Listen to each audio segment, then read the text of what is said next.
My daughter Iris is 8 years old and she draws every single day. Not unusual for a kid, right? Most children go through phases. Dinosaurs, princesses, horses with impossible proportions. Iris went through those phases too before. 3 years ago, when she was 5, she started drawing something new. At first, I thought it was cute. She'd sit at the kitchen table with her crayons and sketch these simple figures. A big one and a small one, holding hands. The big one always wore a red dress. The small one was always smiling. "That's beautiful, sweetie," I'd say. "Is that you and Mommy?" She'd shake her head. "That's the lady and the girl." "What lady?" "The one who comes to my room." I laughed it off. Imaginary friends are normal. Healthy, even. My wife Emma and I joked about it that night after Iris went to bed. We clinked our wine glasses together and I said something stupid like, "At least she's creative." But Iris kept drawing them, every single day. The same two figures holding hands. Sometimes they stood in front of a house, sometimes in a field. Sometimes in darkness with tiny white dots she said were stars, but always the same, the woman in the red dress and the small smiling child. After a few months, I started to notice details. The woman's dress had buttons now, 7 of them. The child's smile had gotten wider, showing teeth. Iris's artistic skills were improving, but the subject never changed. "Honey, why don't you draw something else?" Emma suggested one afternoon. "How about a puppy? You love puppies." "I can't," Iris said, not looking up from her paper. "She wants me to draw her." "The lady wants you to." "She says I need to remember, so she visits me and I draw." Emma and I exchanged a glance. That night we talked about it more seriously. Maybe Iris was having trouble adjusting to her new school. Maybe she was stressed. We decided to give it more time. The drawings continued. Month after month. Iris turned 6 and she still drew the woman and the child every day. The images became more detailed, more refined.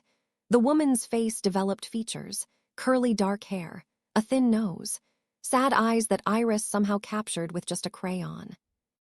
I should mention something I haven't said yet. Emma and I had another daughter before Iris. Her name was Lily. She died when she was 4, 2 years before Iris was born. It was sudden. An aneurysm. One moment she was laughing at breakfast, the next she was gone. We don't talk about her much. It's too hard. Her room is still exactly as she left it at the end of the hall. We keep the door closed. When Iris was 7, I noticed something in one of her drawings that made my stomach drop. The child in the picture was wearing a specific shirt, yellow with a cartoon bee on it. I recognized it immediately because I'd bought it for Lily. It was her favorite shirt. She was wearing it the morning she died. I never mentioned that shirt to Iris. We put all of Lily's clothes in boxes in the attic before Iris was born. There was no way she could have known about it. "Where did you see that shirt?" I asked, trying to keep my voice steady. "The girl wears it," Iris said simply. "She likes bees." My hands started shaking. "What's the girl's name?" Iris looked up at me with her big brown eyes. "She doesn't tell me. The lady calls her My Little Flower." That was Emma's nickname for Lily, My Little Flower. I went to Emma's office and closed the door.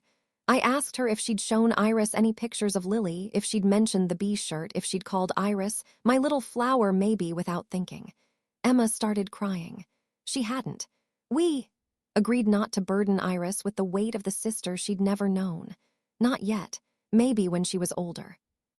That night after Iris fell asleep, Emma and I went through the boxes in the attic. We found the bee shirt. We also found photos we hadn't looked at in years. In one of them, I was wearing a red dress. It was from a company Christmas party, about 6 months before Lily died. Emma had convinced me to dress up as Mrs. Klaus as a joke. I'm smiling in the photo. Lily is on my hip, laughing. I was the woman in the red dress.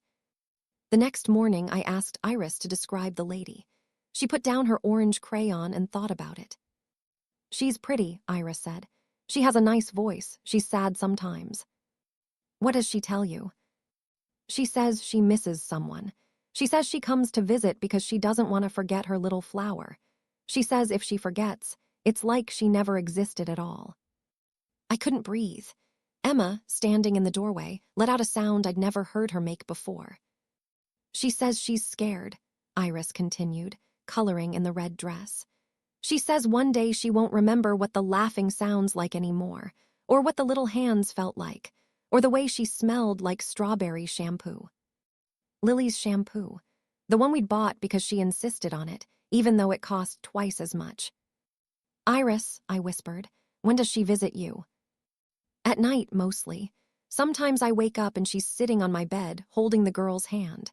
She looks at me and cries. Then they walk down the hall together. Down the hall, where do they go? To the room with the closed door. Lily's room. I don't know how long Emma and I stood there. Time felt strange. Iris kept drawing, her hand moving in practiced motions. The woman and the child, always together, never separate. That night, I couldn't sleep. Around 2 a.m., I got up and walked down the hall. I stood outside Lily's closed door, my hand on the doorknob. From inside, I heard something. Soft singing. A lullaby I used to sing when Lily couldn't sleep. I opened the door. The room was exactly as we'd left it. The small bed with its purple comforter. The stuffed animals lined up on the shelf. The nightlight that cast stars on the ceiling. And sitting on the bed, barely visible in the dim light, I saw something.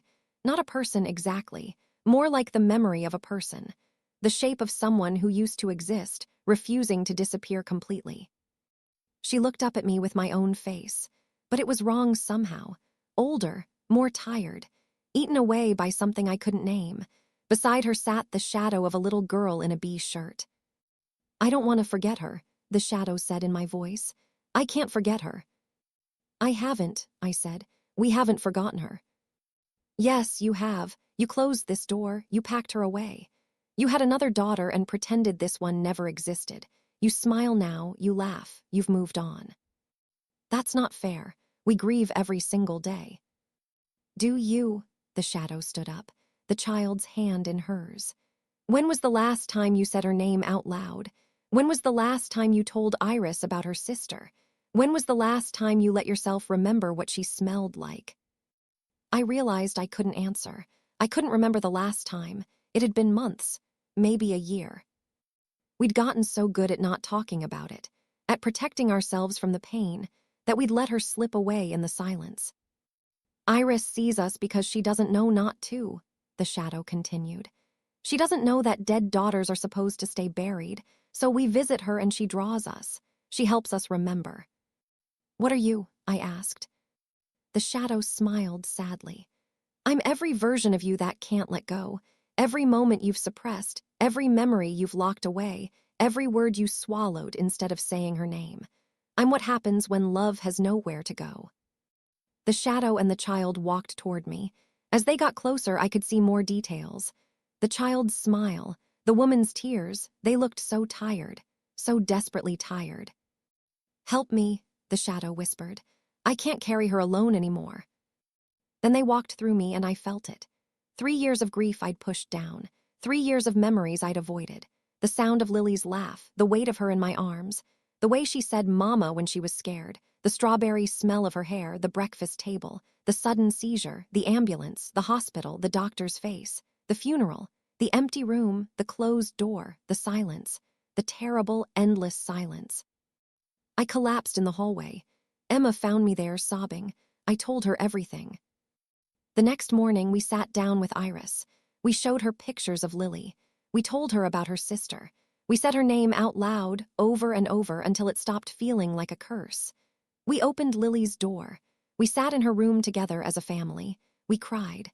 We laughed about funny things Lily used to do. We remembered. Iris listened carefully. Then she said, "The lady will be happy you're helping now." That night, I did something I hadn't done in 3 years. I went into Lily's room before bed. I sat on her little bed. I held her favorite stuffed rabbit, and I talked to her. I told her about my day, about Iris's drawings, about how much I missed her, about how I was sorry for closing the door. I fell asleep there. When I woke up in the morning, there was a new drawing on the nightstand. I didn't remember Iris coming in, but it was clearly her work. It showed the woman in the red dress and the small child. But this time, there was a third figure. Another woman, kneeling down, arms open. The two figures were walking toward her. Underneath, in Iris's careful handwriting, it said, "The lady says thank you. She can rest now." Iris doesn't draw the woman and the child anymore. She's back to dinosaurs and princesses and horses with impossible legs. Emma and I keep Lily's door open. We say her name. We remember. But sometimes, late at night, I still hear that lullaby. Soft and distant, like an echo of something that used to be. And I wonder if the shadow was ever really gone or if she's just quiet now. Satisfied that someone is still carrying her little flower forward into a future she never got to see. I wonder if that's what ghosts really are. Not the dead haunting the living, but the living haunting themselves. The love that has nowhere to go, taking shape in the empty spaces of a closed room, a packed box, a name we're afraid to say. Iris starts third grade next week. She's excited. She picked out a new backpack, yellow with bees on it. I didn't have the heart to tell her no.